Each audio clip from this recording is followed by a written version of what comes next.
It was a problem prior to the pandemic, and now that thousands of people in San Antonio have lost their jobs, it's even trickier. Residents finding the money to pay their rent.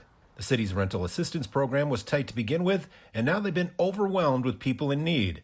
The San Antonio Apartment Association came up with a plan. We came up with the idea to work with the city, and in return for getting paid 75% of whatever the rent was, is to forgive the other 25%.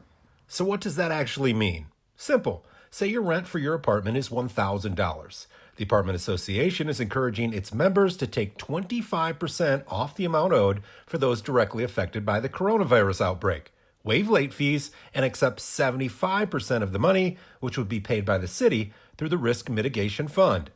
Mark Ross is the president of Bob Ross Realty and a past president of the SAAA, and says the Emergency Rental Assistance Program was the best way they could help both owners and renters. You cry with them, you're trying to be empathetic, but I have to remember, at the end of the day, I also have a business to run, so this was a happy medium where, we could survive as well as help people out. While the actual system for applying for aid goes through the city, the full details of the plan are still coming together, which could mean some tweaking if the partial shutdown continues through May.